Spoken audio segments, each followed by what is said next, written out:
సంపాదించిన మనీని హ్యాపీ మనీగా మార్చుకోవాలనుకుంటే విజువలైజేషన్ 2.0 కి జాయిన్ అవ్వండి. 15 ఏళ్ళ సర్వీస్లో అతి క్రిటికల్ పొజిషన్. ఎక్కువ అన్మ్యారీడ్ పిల్లలు అబార్షన్స్కి వస్తూ ఉంటారు కదా, వాళ్ళు చాలా భయపడిపోతూ ఉంటారు. 8th మంత్లో వచ్చిన వాళ్ళు కూడా ఉన్నారు. పొట్ట ఏమైనా పెరుగుతూ ఉంటే యాసిడిటీ ఉందని, గ్యాస్ ఉందని, తింటున్నాను కదా లావైపోయానని ఇలా అనుకునే వాళ్ళు కూడా ఉంటారు. అబ్బా నేను ప్రొటెక్షన్ వాడేస్తాను, నాకు అసలు ప్రెగ్నెన్సీయే రాదు అనుకునే వాళ్ళు కూడా ఉంటారు. ఒకటి అవేర్నెస్ లేకపోవటం. మామూలుగా ఇప్పుడు అబార్షన్స్ బాగా చేసుకుంటారు కదా, కానీ దానివల్ల హెల్త్ ఇష్యూస్ మాత్రం సివియర్గా వస్తాయి కదా. ప్రాణం పోయే వరకు కూడా వెళ్ళొచ్చు. అబార్షన్స్ని అస్సలు ఈజీగా తీసుకోకూడదు. అమ్మాయి అబ్బాయి వచ్చారు, కూర్చున్నారు, మాట్లాడారు. మేడం ఇది ఫస్ట్ టైం కాదు మేడం, ఇంతకుముందు ఒక 6 అయ్యాయి అన్నాడు. అబార్షన్సా? అసలు ఒక డాక్టర్ అంటేనే దేవుడితో సమానం. మమ్మల్ని మనుషుల్లా చూడండి చాలు. నార్మల్ డెలివరీ అయితే డబ్బులు రావు కాబట్టి గైనకాలజిస్టులు సిజేరియన్ చేసేస్తారు అనుకుంటారు. ఏంటి రీజను, ఎందుకు చేశారు, కారణం ఉండే చేసి ఉంటారు కదా అన్న బెనిఫిట్ ఆఫ్ డౌట్ అసలు డాక్టర్కి ఇస్తున్నారు ఈ రోజుల్లో. నీ గోల్ నార్మల్ డెలివరీ అయినా బేబీ ఎలా ఉన్నా పర్వాలేదా? సో ఇక్కడ నన్ను కదా విలన్లా చూశారు. ఇలాంటి పేషెంట్స్ని ట్రీట్ చేసినప్పుడు బాధ చేస్తుంది. నమస్తే, India's largest digital media network Suman టీవీకి స్వాగతం. Welcome to Suman TV Mahalakshmi.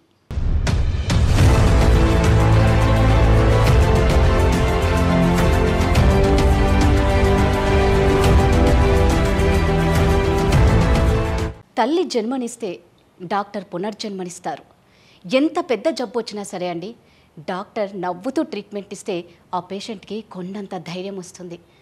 అర్ధరాత్రి అనక అపరాత్రి అనక ఎంత గాఢ నిద్రలో ఉన్నా సరే అండి, ఒక్క కాల్తో డాక్టర్ రియాక్ట్ అయిపోయి ఎంత అలర్ట్గా సర్జరీ చేయాలంటే అది చిన్న విషయం కాదు. అందుకే డాక్టర్లను దేవుళ్లతో సమానం అంటారు. మమ్మల్ని దేవుళ్లతో పోల్చకపోయినా పర్లేదు, కానీ ఒక మనిషిగా గుర్తించండి అంటున్నారు మన మహాలక్ష్మి. తన దగ్గరకు వచ్చే ప్రతి పేషెంట్ని ఒక బిడ్డలాగా, ఒక ఫ్రెండ్ లాగా ట్రీట్ చేస్తారు.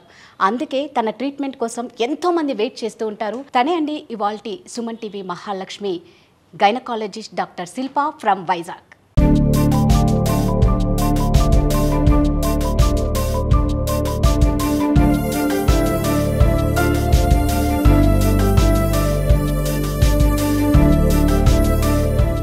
నమస్తే అండి. నమస్తే శిల్ప గారు, నేను ఆల్రెడీ ఈ మహాలక్ష్మి గురించి నేను చెప్పా. అంటే మీ లైఫ్ అంతా చాలా కూల్గా వెళ్తుంది, ఆడుతూ పాడుతూ.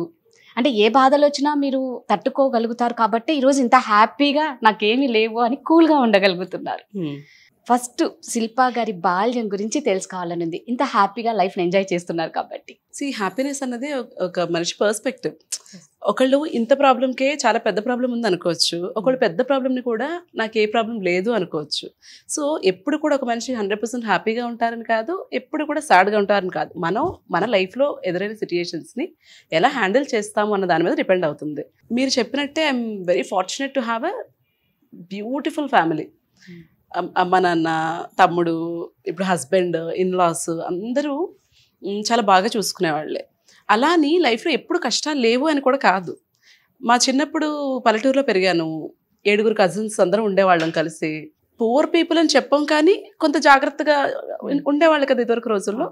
సో అంత యాడిక్వేట్గా ఫ్రూట్స్ కానీ ఫుడ్ కానీ అంటే మరీ ఎక్కువగా అలా ఇప్పుడున్నట్లు అయితే ఉండేది కాదు. సో పల్లెటూరులోనే చదువుకున్నాను 6th క్లాస్ వరకు, 6th 7th క్లాస్ వరకు. తర్వాత తెలుగు మీడియంలోనే చదువుకున్నాను నేను 10th క్లాస్ వరకు. తర్వాత సడన్గా ఇంటర్మీడియట్ ఇంగ్లీష్ మీడియంలోకి షిఫ్ట్ అవటం, ఆ ట్రాన్సిషన్ కొంచెం ఇబ్బంది పడ్డాను. తర్వాత మళ్ళీ ఎంబీబీఎస్ అడ్మిషన్కి, తర్వాత మళ్ళీ ఎంబీబీఎస్ అంతా పీజీ అడ్మిషన్కి. ఎవరి లైఫ్ స్మూత్గా ఉంటుందని అనను, కానీ మంచి సపోర్ట్ సిస్టమ్ ఉంటే మనకి చిన్న చిన్న కష్టాలు ఎదురైనా కూడా మనం ఓవర్కమ్ చేయగలం. ఎగ్జాక్ట్లీ. అండ్ ఇంకొకటి ఏంటంటే, ఈ కొంతమందికి ఇన్హరెంట్గా నేచర్ ఉండొచ్చు, ఏ కష్టమైనా ఫేస్ చేసే యాటిట్యూడ్ ఉండొచ్చు. అందరూ ఒకలా ఉండరు కదా. సో ఇది మనం పిల్లలకి చిన్నప్పటి నుంచి కూడా వాళ్ళకి పెంచాలి. కష్టం తెలియకుండా పెంచాను నేను అని గొప్పగా ఫీల్ అవుతారు చాలామంది. That is not right. Reality తెలియాలి. పిల్లల పెంపకం నుంచి కూడా మనం అది వాళ్ళకి అలవాటు చేయాలి. అప్పుడు రేపు పొద్దున ఒక కష్టం వచ్చినా కూడా వాళ్ళు తట్టుకుని నిలబడగలుగుతారు. సో అన్నిటికీ నిజంగా తట్టుకునేలా పేరెంట్సే పెంచాలేమో. పెంచాలి. అండ్ ఇప్పుడు ఒక యూట్యూబ్ ఛానల్ సక్సెస్ అవటము, కెరియర్ టేక్ ఆఫ్ అవటము, ఒక హాస్పిటల్ పెట్టుకోవడము, ఈ సిచ్యుయేషన్లో ఉన్నాను. బట్ ఇది ఎప్పుడూ లేదు కదా, దీనికి ముందు స్ట్రగుల్స్ కూడా ఉన్నాయి. అండ్ చాలామంది ఏమనుకుంటారంటే ఈ సోషల్ మీడియా వచ్చిన తర్వాత జరుగుతున్నవి ఇవి, కనిపించిందే నిజం అనుకుంటారు. కరెక్ట్. ఇప్పుడు మనం నవ్వుతూ ఒక పిక్చర్ పెట్టాం అనుకోండి, అబ్బా వీళ్ళ లైఫ్లో మొత్తం హ్యాపీనెస్సే ఉంది అనుకుంటారు, ఏం కష్టాలే లేవనుకుంటారు. కానీ మనకు తెలియదు కదా, ఇప్పుడు మీకు నేను నవ్వుతూ కనిపిస్తున్నాను, నాకు ఎన్ని ప్రాబ్లమ్స్ ఉన్నాయి మీకు తెలియదు కదా. సో కనిపించినంత నిజం కాదు. ఎవరు కష్టం ఫోటో తీసి పెట్టుకోరు కదా సోషల్ మీడియాలో. పెట్టుకుంటావా? మనం ఏడుస్తూ ఫోటో తీసి పెట్టుకోం కదా. సో ప్రతి మనిషి హ్యాపీగా ఉంటారు, వాళ్ళ కష్టాలు లేవు, నాకే కష్టాలు ఉన్నాయి. ఆ విక్టిమ్ మైండ్ సెట్ అనేది మాత్రం నాకు నచ్చదు. దీనికి ఎగ్జాంపుల్ ఏంటంటే, ఒక లేడీని నేను ట్రీట్ చేశాను, మేబీ 1 year అయినట్టుంది. చాలా మంది పేషెంట్స్ని చూస్తాం కదా, అన్ని గుర్తుండవు, బట్ కొన్ని ఇన్సిడెంట్స్ గుర్తుండిపోతాయి. ఆవిడ ఏంటంటే చాలా దీనమైన స్థితిలో ఉన్నాను, నేను చాలా హెల్ప్లెస్ అని చాలా వీక్గా వచ్చారు. ఏమైందమ్మా అంటే, ఇక్కడ ఇంత దెబ్బ ఉంది. ఏమైందమ్మా అంటే, మా బాబు కొట్టేశాడమ్మా నేను నన్ను అని చెప్పాడు. ఏం చదువుతున్నాడు అంటే ఇంజనీరింగ్ చదువుతున్నాడు. ఇంజనీరింగ్ చదువుతున్న బాబు 40 ఏళ్ల తల్లిని కొట్టడం ఏంటి, ఎందుకు అలా అయింది అంటే, ఏం చేస్తామమ్మా నా పరిస్థితే అంతా, నా హస్బెండ్ నన్ను వదిలేసి వెళ్ళిపోయారు, మరి హస్బెండ్ లేనప్పుడు పిల్లలు ఎలా ఉంటారు, ఇలాగే కదా ఉంటారు, ఎందుకు ఉండాలి, అదే కదా, ఎందుకు ఉండాలి, మిమ్మల్ని మీరు నేను పెథటిక్, నాకు చేత కాదు, నేను ఇంతే అని మీరు యాక్సెప్ట్ చేసి మీరు ఒక వీక్ ఉమెన్ అయినప్పుడు ఆటోమేటిక్గా మీ పిల్లలు కూడా మిమ్మల్ని అలాగే చూస్తారు. మనకి మనం రెస్పెక్ట్ ఇచ్చుకోకపోతే మనకి ఎక్కడ రెస్పెక్ట్ దొరకదు, ఫ్యామిలీలోనూ దొరకదు, బయట దొరకదు. సో ఆ విక్టిమ్ మైండ్ సెట్ అనేది ఉండొద్దు అంటాను నేను. కష్టాలు ఎవరికైనా ఉండొచ్చు, నాకు చాలా పెద్ద కష్టం వచ్చింది 3 ఏళ్ల క్రితం, అది ఓవర్కమ్ అయింది, రేపు పొద్దున వస్తుందేమో ఏమో, అలాంటి లైఫ్ ఆపేయలేం కదా. అయ్యో నాకే ఎందుకు ఇలా వచ్చింది అని ఉండిపోతే ముందుకెలా వెళ్తాం, ముందుకెళ్ళలేం కదా. అంటే గైనకాలజిస్ట్ డాక్టర్ కాబట్టి రకరకాల కేసెస్ చూసింటారు శిల్ప గారు. 15 ఏళ్ళ సర్వీస్లో అతి క్రిటికల్ పొజిషన్ మీరు ఏది చూసి చాలా బాధపడి ఎమోషనల్గా, అంటే మీరు ఇందాక అన్నారు అలాంటి ఎమోషన్స్ మీకున్నాయి, బట్ పేషెంట్ మీ దగ్గరకు వచ్చినప్పుడు ఒక బిడ్డగా మీరు ట్రీట్ చేయాలి, మీరు తల్లులే బిడ్డగా ట్రీట్ చేసి ఇది క్రిటికల్ పొజిషన్ నుంచి మీరు వాళ్ళని బయటికి తీసుకొచ్చి, ఇది నాకు చాలా హ్యాపీ ఇచ్చింది ఈ కేస్ అన్నది ఏముంటుంది? మీకు అన్ని హ్యాపీ మూమెంట్సే ఉంటాయి అందులో. ఎగ్జాక్ట్లీ, అందులో ఏదైనా ఒక్కటి ఇంకా క్రిటికల్ అంటే ఇంకా మనం కొన్ని కేసెస్ హ్యాండ్ వదిలేస్తారు. బై డిఫాల్ట్ గైనకాలజీలో అవుట్కమ్ అనేది గుడ్డే ఉండాలి.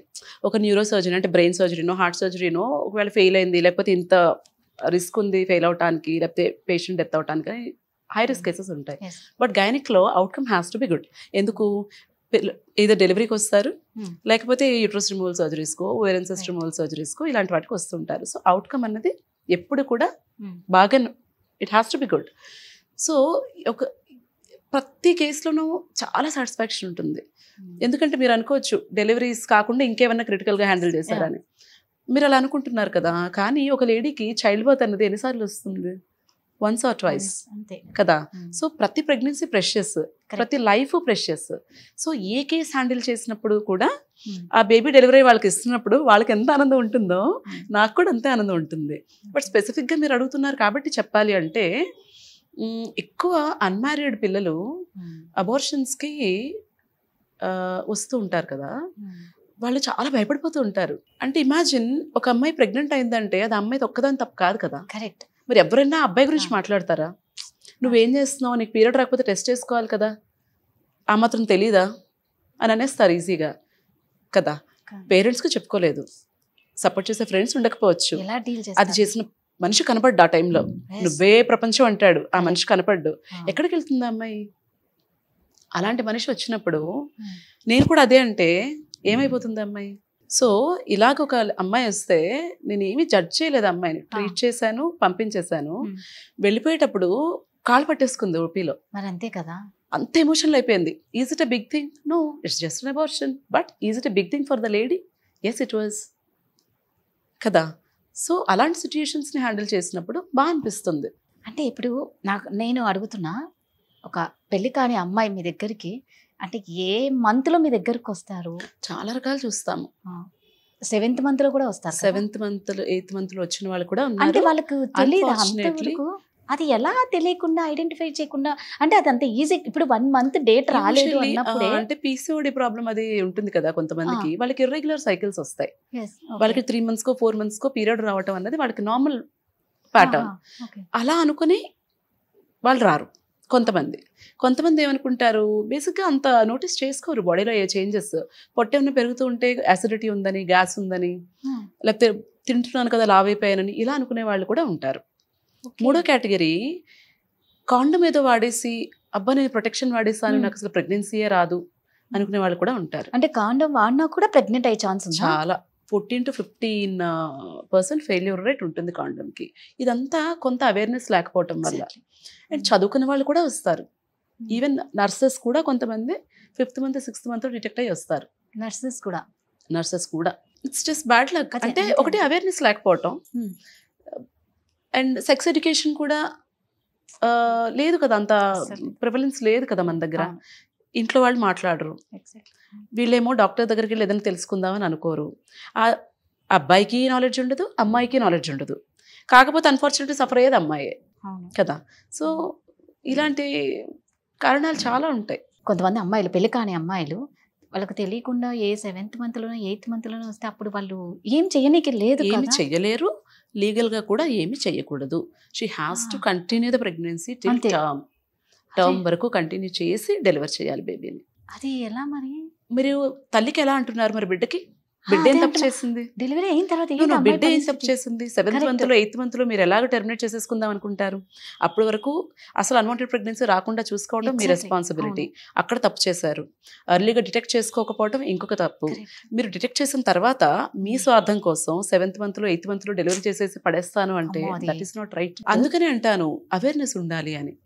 నా యూట్యూబ్ ఛానల్ స్టార్ట్ చేయడం వెనక రీజన్ కూడా అదే. సో శిల్పా గారు, మామూలుగా మన ఆడవాళ్ళకి ఏంటంటే ఏదన్నా పండగ వస్తుంది, ఎక్కడికైనా ఊరికి వెళ్ళాలి, లేకపోతే మాకు తొందరగా అర్థమైపోయింది మీరు ఏమడుతున్నారు.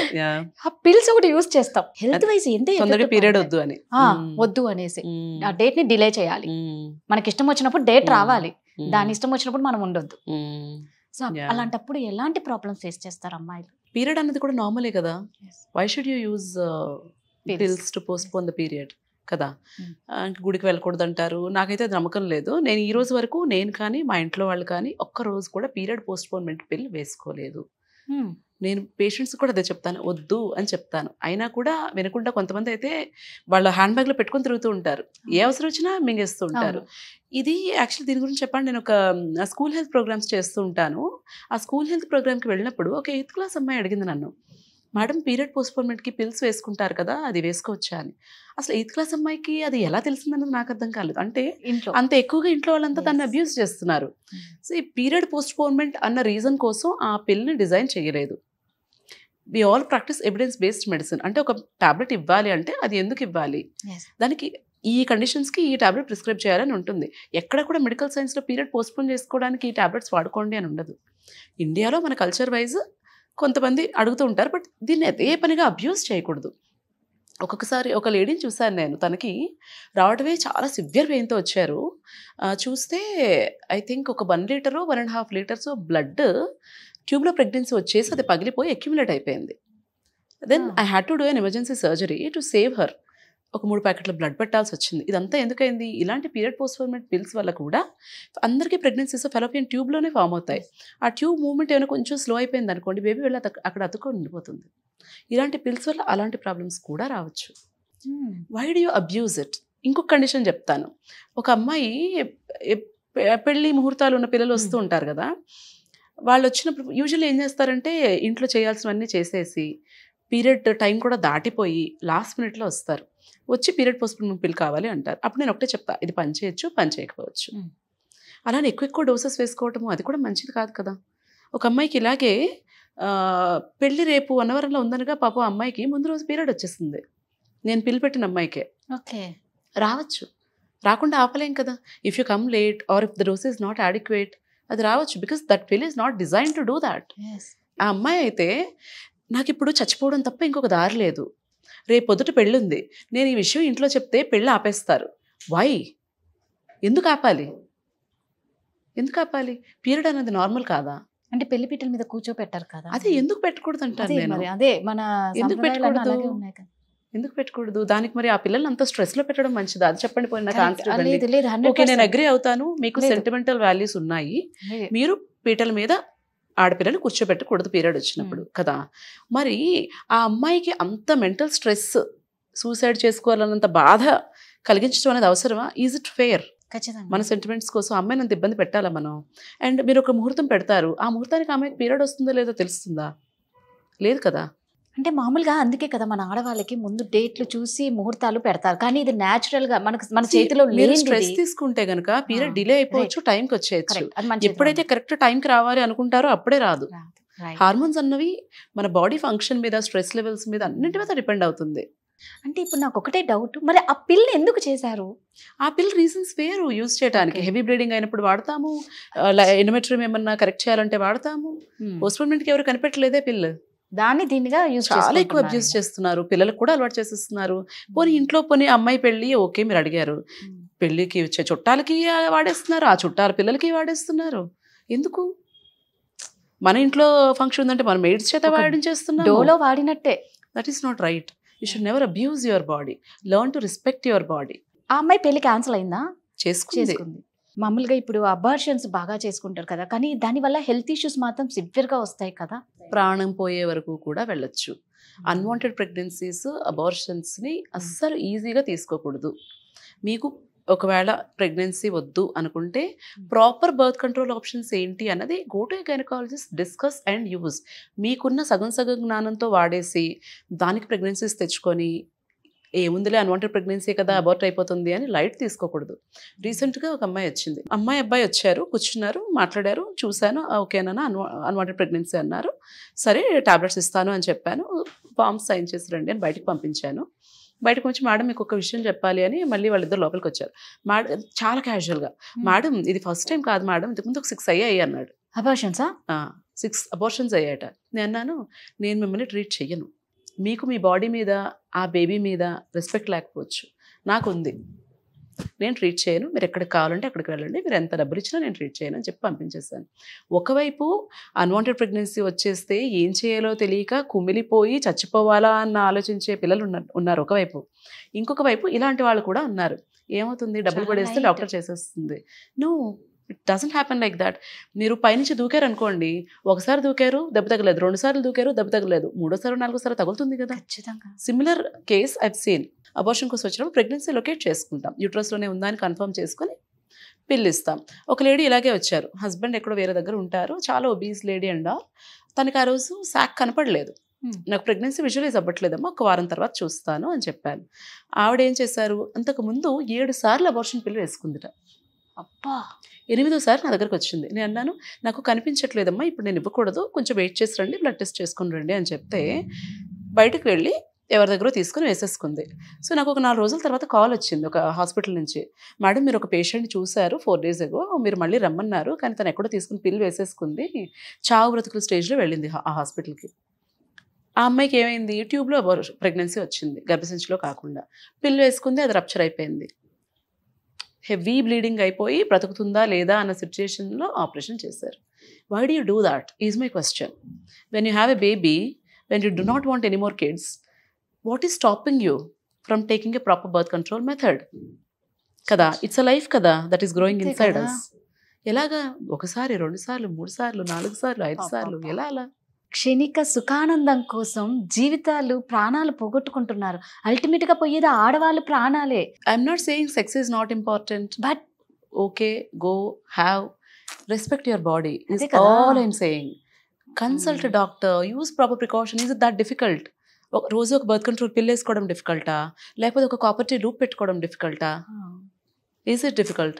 లేదు 2 పిల్లలు ఉన్నారు, ఒక సగం పూట సెలవు పెట్టి ఫ్యామిలీ ప్లానింగ్ ఆపరేషన్ చేయించుకోవడం డిఫికల్టా? What is stopping you from doing that? So ఆ అమ్మాయి సేఫ్ అయిపోయిందా సర్జరీ? ఫైనల్లీ ఆవిడ బతికారు. అసలు ఒక డాక్టర్ అంటేనే దేవుడితో సమానం. ఖచ్చితంగా. అంటే దేవుడు తల్లి కడుపు నుంచి జన్మనిస్తే ఆ తల్లి కడుపు నుంచి బయటకు వచ్చిన తర్వాత బతికిచ్చేది డాక్టరే. సో నిజంగా అందుకే మిమ్మల్ని దేవుళ్ళతో సమానం అని అంటారు. I disagree with that. ఎందుకు? సొసైటీ చాలా చేంజ్ అయిపోయింది, మనుషుల యాటిట్యూడ్ చాలా చేంజ్ అయిపోయింది. మమ్మల్ని దేవుళ్ళ చూడక్కర్లేదు, మమ్మల్ని మనుషుల్లా చూడండి చాలు. ఎందుకండి? మేము చేసే పనికి రెస్పెక్ట్ ఇవ్వండి చాలు. ఇప్పుడు చాలా మంది ఏమనుకుంటారు, నార్మల్ డెలివరీ అయితే డబ్బులు రావు కాబట్టి గైనకాలజిస్టులు సిజేరియన్ చేసేస్తారు అనుకుంటారు కదా. అసలు నిజంగా కారణం ఉండి చేశారా, కారణం లేకుండా చేశారా ఏమీ ఆలోచించరు. డాక్టర్స్ ఉన్నారు, దోచుకుంటారు, ఇలాగే ఆలోచిస్తారు తప్పితే ఏంటి రీజను, ఎందుకు చేశారు, కారణం ఉండే చేసి ఉంటారు కదా అన్న బెనిఫిట్ ఆఫ్ డౌట్ అసలు డాక్టర్కి ఇస్తున్నారు ఈ రోజుల్లో. చాలా వరకు డాక్టర్స్ని డబ్బులు దోచుకునే వాళ్ళలాగా చూసేస్తున్నారు. That attitude is not right. నేనేమంటానంటే ప్రతి పనిలోనూ దైవత్వం ఉంటుంది. ఇప్పుడు మీ కెమెరామ్యాన్ ఉన్నారు, ఆయన పని ఆయన కరెక్ట్గా చేయాలి, ఆ పనిలో దైవత్వం ఉంటుంది. సో నేను స్పెషల్, నేను దేవుణ్ణి, నేను ఏదో గొప్ప పని చేస్తాను అని నేను అన్ను. నేను చేసే పని నేను బాగా చేస్తే నేను దేవుడే, మీరు చేసే పని మీరు బాగా చేస్తే మీరు దేవుడే. I don't believe in God, but I believe in people. So మమ్మల్ని దేవుళ్ళ చూడక్కర్లా, మనుషుల్లా చూసి మా పనికి రెస్పెక్ట్ ఇస్తే చాలు. ఇంతలాగా చెప్తున్నానంటే చూసుంటాం మేము. అదే అర్థమవుతుంది. ఇప్పుడు అన్ని స్టోరీస్ షేర్ చేయడానికి టైం సరిపోదు, అర్థమైపోతుంది. బ్రీఫ్గా నేను చెప్పాలంటే, ఒక అమ్మాయి ప్రీవియస్ 3 ప్రెగ్నెన్సీస్ లాస్ అయిపోయాయి, తర్వాత కన్సీవ్ అవ్వట్లేదని వచ్చారు. మెడిసిన్ పెట్టాను, కన్సీవ్ అయింది, ప్రెగ్నెన్సీ కంటిన్యూ అయింది, అంతా అయింది. సర్విక్స్ బాగా షార్ట్ అయిపోయింది, ఫుల్ రెస్ట్లో ఉంచాము, ప్రెగ్నెన్సీ టర్మ్ వరకు కంటిన్యూ అయింది. డెలివరీకి ట్రై చేసేటప్పుడు ఇంకేవో కండిషన్స్ ఉన్నాయి, మా బెటర్ మీకు సిజేరియన్ చేసుకోవడం సేఫ్ అన్నాను. లేదు నార్మల్ కావాలి అన్నారు. సరే మా నార్మల్ చేస్తాను అన్నాను. ఇంజెక్షన్ స్టార్ట్ చేసి వెళ్ళాను ఇంటికి. సిస్టర్కి చెప్పానమ్మా చూసుకోండి, ఫాస్ట్గా వెళ్ళకూడదు అని. వాళ్ళు ఏంటి, ఒకవేళ రెస్పాన్స్ రాకపోతే నేను సిజేరియన్ చేసేస్తానేమోనని నేను ఇంత జాగ్రత్తగా కంటికి రెప్పలా 9 నెలలు ఆ ప్రెగ్నెన్సీని కంటిన్యూ చేసి జాగ్రత్తగా అక్కడ వరకు తీసుకొస్తే, నేను ఇంటికి వెళ్ళి డ్రెస్ చేంజ్ చేసుకుని వచ్చే లోపల 3/4 బాటిల్ ఫ్లూయిడ్ పంప్ చేస్తాడు వైఫ్ బాడీలోకి. అదేంటి, నార్మల్ డెలివరీ అయిపోవాలని. పెయిన్స్ వచ్చేస్తే నార్మల్ డెలివరీ అయిపోద్ది. నీ బిడ్డ గురించి నీకు వరీ లేదా, నేను ఎందుకు అంత లెక్కలు వేసి మరీ ఆ డ్రాప్ సెట్ చేసి వెళ్ళాను. గట్టిగా పెయిన్స్ వచ్చేస్తే బేబీ ఏమైపోతుంది. వెళ్ళాను, చూశాను, పరిగెత్తుకుంటూ మళ్ళీ ఇంటికి హాస్పిటల్కి వెళ్ళాను, చూశాను బాగానే ఉంది, సెట్ చేశాను. అలా చేయకండి అని చెప్పాను. వీళ్ళు నేను ఇంటికి వెళ్ళిపోతే మళ్ళీ ఇలాగే చేస్తారనిపించి కిందనే ఉండిపోయాను రూమ్లో. అప్పుడు చెప్పాను, ఉమ్మనీళ్ళు ఏమన్నా లీక్ అయితేనా కొంచెం యాక్సిలరేట్ అవుతుంది, నార్మల్ డెలివరీ అవడానికి ఛాన్స్ బాగుంటుంది అని చెప్పాను. ఇలా చెప్పి కిందకి వెళ్ళక 5 minutesలో ఫోన్ వచ్చింది, మేడం ఉమ్మనీళ్ళు లీక్ అయిపోయాయి పేషెంట్కి అని. వెళ్ళి చూశాను, ఉమ్మనీళ్ళు చక్కగా ఉన్నాయి, మెంబ్రెయిన్ లీక్ లేదు, ఏం లేదు. కింద ఫ్లోర్ మీద చూస్తే ఎన్ని నీళ్ళు ఉన్నాయి. ఏంటి అంటే బాత్రూంలోంచి బకెట్లో మగ్లో వాటర్ తీసుకొచ్చి కింద పోసేసారట. అదేంటి, ఉమ్మనీళ్ళు లీక్ అయితే నార్మల్ డెలివరీ చేస్తానన్నాను కదా అందుకు. అంటే నీ అవుట్కమ్, నీ గోల్ నార్మల్ డెలివరీ అయినా బేబీ ఎలా ఉన్నా పర్వాలేదా. సో ఇక్కడ నన్ను కదా విలన్లా చూశారు. అంటే నేనంటే కదా నమ్మకం లేదు అక్కడ. ఎందుకు, డాక్టర్లు డబ్బుల కోసం మాత్రమే సిజేరియన్ చేస్తారు అన్న ఒక అపోహ వల్ల ఇలాంటి పేషెంట్స్ని ట్రీట్ చేసినప్పుడు బాధ చేస్తుంది. ఖచ్చితంగా ఆ అమ్మాయికి ఎప్పుడెప్పుడు బేబీ పుడుతుందా అని నేను ఎంతో ఆతృతగా ఎదురు చూశాను. ఆ కప్పులు ఎలా చూశారో నేను అలా చూశాను. ఎందుకంటే అసలు ఆ వీక్ గడుస్తుందా లేదా అన్నట్టు ఉండేది తన ప్రెగ్నెన్సీ జర్నీ అంతాను. When people treat you like that, I don't want you to treat me like a God, treat me like a normal person. ఇందాక మనం అనుకున్నాం కదా, అబార్షన్ పిల్స్, కొన్ని పిల్స్ వాడటం వల్ల కూడా క్యాన్సర్ వస్తుంది అన్నారు, అది నిజమేనా? లేదు, abortion pills won't cause cancer. క్యాన్సర్కి మనం ఈ చిన్న పిల్స్ వీటిని బ్లేమ్ చేయడం కంటే కూడా మన లైఫ్ స్టైల్ ఎలా ఉందన్నది చూసుకోవాలి. ఫస్ట్ అసలు హెల్దీ ఫుడ్ తింటున్నామా, ఎక్సర్సైజ్ చేస్తున్నామా, అండ్ రెగ్యులర్ స్క్రీనింగ్స్ ఉంటాయి. ఇప్పుడు సర్వైకల్ క్యాన్సర్ ఉంది, చాలా ఈజీ కదా డిటెక్ట్ చేసుకునే టెస్ట్, అది చేయించుకుంటున్నామా. బ్రెస్ట్ క్యాన్సర్కి చిన్న ఎక్స్రే లాంటిది, మ్యామోగ్రామ్ లాంటిది చేస్తే సరిపోతుంది కదా, అది చేయించుకుంటున్నామా. బ్రెస్ట్ క్యాన్సర్కి మ్యామోగ్రామ్ టెస్ట్ ఉంటుంది, 2 yearsకి ఒకసారి, 40 years దాటిన తర్వాత చేసుకోవాలి. ఇలాంటి చిన్న టెస్ట్ అన్నీ మిస్ అయ్యి ఏదైనా తింటే వచ్చేస్తుందేమో, లేకపోతే ఇదేమైనా చేస్తే వచ్చేస్తుందేమో అని సిల్లి రీజన్స్ గురించి ఆలోచిస్తాం తప్పితే మేజర్ థింగ్స్ మనం చేయాల్సినవి అండ్ రెగ్యులర్గా ప్రాబ్లం ఉన్నా లేకపోయినా గైనకాలజిస్ట్ దగ్గరికి వెళ్ళాలి, ఇలాంటివి మిస్ అయిపోతాం. సో అంటే ఇప్పుడు మామూలుగా ఇంటికి ఆడదే కాబట్టి అందం కానీ ఆనందం కానీ ఆ కళ కానీ ఇంటికి ఆడదే అనమాట. మీ దృష్టిలో ఎలా అంటారు? అమ్మాయి అంటేనే నిజంగా, అందుకే మహాలక్ష్మి అంటారు, ఒక ఆదిశక్తి అంటారు. అంటే ఆడవాళ్ళకి మా ఇంట్లో అలాగే ట్రీట్ చేస్తారు, ఆడపిల్లల్ని స్పెషల్ గానే ట్రీట్ చేస్తారు చాలా, అబ్బాయి కంటే కూడా. అండ్ ఈ రోజు వరకు కూడా ఏదైనా సరే ఆపర్చునిటీ నాకు కానీ మా తమ్ముడికి కానీ ఇచ్చే విషయంలో మా పేరెంట్స్ ఈక్వల్ గానే చూసారు. యాక్చువల్లీ మా తమ్ముడికి చేసిన దానికంటే ఎక్కువ నాకే చేస్తున్నారు పాపం ఇప్పటికీ. నాకు పాప పుట్టింది, నాకు పాప పుట్టినప్పుడు అయితే హాస్పిటల్లో వీళ్ళందరూ ఎంత గోల చేశారంటే వాళ్ళు అన్నారు, మీ ఫ్యామిలీలో అసలు ఆడపిల్ల లేదా, ఫస్ట్ టైం పుట్టిందా అని అడిగారు. సో అంత ఇంపార్టెన్స్ ఇస్తారు ఆడపిల్లలకి. బట్ దెన్ నేనేమంటానంటే, అండ్ కొంతమంది అంటారు ఆడపిల్ల ఏమన్నారు మీరు ఇందాక మహాలక్ష్మి, కానీ ముందుకు అబ్బాయి అయిపోతే బాగుంటుంది. ఎందుకలా? అబ్బాయి అయిపోయిన తర్వాత ఆడపిల్ల మహాలక్ష్మి. ఫస్ట్ అబ్బాయి కావాలి, ఫస్ట్ అబ్బాయి తర్వాత ఆడపిల్ల అయితే మాకు ఇష్టం. That is wrong. సో అక్కడ నేను అంటాను ఆడపిల్ల మహాలక్ష్మిలా ట్రీట్ చేయక్కర్లేదు, దేవుళ్ళ ట్రీట్ చేయక్కర్లేదు, treat her as equal. And ఆ ఇంటికి మెయిన్ ఆడపిల్ల అన్నారు కాబట్టి ఇక్కడ I want to tell you one thing as a doctor. ఇంట్లో తల్లి ఫస్ట్ తన హెల్త్ తను చూసుకోవాలి, అప్పుడు ఇంట్లో హెల్త్ అంతా బాగుంటుంది. అమ్మలు ఏమనుకుంటారంటే నేను స్వార్థంగా ఉండకూడదు, నేను టైంకి తినకూడదు, అందరికీ పెట్టే నేను తినాలి అనుకుంటారు. That is wrong. ఇప్పుడు ఒక టిపికల్ హౌస్ అనుకుందాము, ఫాదర్ ఏమీ వంట చేయరు కదా, మేబీ 7 o'clock 8 o'clock లేస్తారేమో, పేపర్ పట్టుకుంటారేమో, 7 వేలు కాఫీ తెచ్చిస్తుంది, అప్పటికి టిఫిన్ రెడీ చేసి ఉంటుంది. పిల్లలు అప్పుడే లేస్తారు. ఈ రోజుల్లో పిల్లలు కూడా చాలా మటుకు ఏం చేయట్లేదు. సో వాళ్ళకి అన్ని సర్ది పెడుతుంది అంత. అంటే నేనేం చెప్తున్నానంటే అప్పటి వరకు మన యాక్టివిటీ ఈజ్ వెరీ లో. మనకు అన్నిటికంటే ముందే అమ్మాయిలు ఆవిడ లెగుస్తారు, ఆవిడ పనిచేస్తారు. మనం అప్పుడే లేచి ఫస్ట్ మనకి ఫుడ్ వస్తుంది. మరి ఆవిడ ఉదయం నుంచి లేచి పనిచేస్తున్నారు కదా, ఆవిడ కదా ఫస్ట్ తినాలి. సో మీరు ఫుడ్ తీసుకోవటం టైంకి, మీరు మీ హెల్త్ గురించి చూసుకోవటం కానీ, లేదు మీరు మీ ఫ్రెండ్స్తో టైం స్పెండ్ చేయడానికి వారానికి ఒకసారి బయటకు వెళ్ళటం కానీ, రోజు ఒక అరగంట వాకింగ్కి వెళ్ళటం కానీ, ఇది సెల్ఫిష్ కాదు. Take that time for your self. ఇంట్లో తల్లి హెల్తీగా ఉంటే ఇల్లంతా హెల్తీగా ఉంటుంది. ఇంట్లో తల్లికి ప్రాపర్గా ఫుడ్ కుక్ చేయటం కానీ, ఎలాంటి ఫుడ్ పిల్లలకి పెట్టాలన్న నాలెడ్జ్ కానీ, హెల్తీగా ఉండడానికి ఏమేం చేయాలన్న నాలెడ్జ్ కానీ తల్లికి ఉంటే ఇల్లు బాగుంటుంది. ఇల్లు బాగుంటే సొసైటీ బాగుంటుంది. ఆడవాళ్ళు మెచ్యూర్ అనేది ఒక ఏజ్కి వస్తుందేమో తెలియదు, కానీ ఇప్పుడున్న సిచ్యువేషన్లో 8 yearsలోనే మెచ్యూర్ అవుతూ ఉన్నారు. రీసెంట్గా నేను విన్నా 8 years అమ్మాయి మెచ్యూర్ అయితే ఆ అమ్మాయి ఏడుస్తుంది, వాళ్ళ అమ్మాయి ఏడుస్తుంది, వాళ్ళమ్మ వాళ్ళ అమ్మకు ఫోన్ చేసి వాళ్ళ అమ్మమ్మ అంటే ఆ అమ్మాయి వాళ్ళ అమ్మ వాళ్ళ అమ్మమ్మ అందరూ ఏడుపులే ఇక్కడ. అసలు ఎందుకు అంటే అసలు ఆ వయసులో పాపం 8 yearsకి స్టార్ట్ అయితే ఎన్ని ఇయర్స్ దాన్ని మోయాలి ఆ బిడ్డ. అది అంటే ప్రికాషన్స్ ప్యూబర్టీ అంటాము. కొన్ని కండిషన్స్లో హార్మోనల్ చేంజెస్ వల్ల అవుతుంది. జెన్యూన్గా ఆ అమ్మాయి బాడీలో కొన్నిసార్లు హార్మోనల్ చేంజెస్ వల్ల అలాంటి ప్రాబ్లమ్స్ వస్తాయి. బట్ యూజువల్లీ ఈ రోజుల్లో ఏంటంటే లైఫ్ స్టైల్ ప్రాబ్లం. అది కూడా చాలా రిఫైన్డ్ ఫుడ్, ఎక్కువ కార్బోహైడ్రేట్స్ ఉన్న ఫుడ్, డీప్ ఫ్రైడ్ ఫుడ్స్. పిల్లలు జంక్ ఫుడ్ అంటే బయట తినాలంటే KFC, అంతే. Cool drinks. పేరెంట్స్తో పాటు పిల్లలు కూడా సోడాస్ అన్ని తాగుతున్నారు కదా. అలాగే నాన్ వెజ్ తింటాం ఎక్కువైపోయింది. అండ్ మిల్క్ కూడాను. ఇంతకుముందు కౌ మిల్క్ తాగేవాళ్ళం, అది కూడా గ్రాస్ ఫెడ్ కౌ మిల్క్ తాగేవాళ్ళం.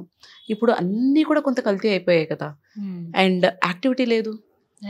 అమ్మకు ఫోను, నాన్నకు ఫోను, బిడ్డకు ఫోను.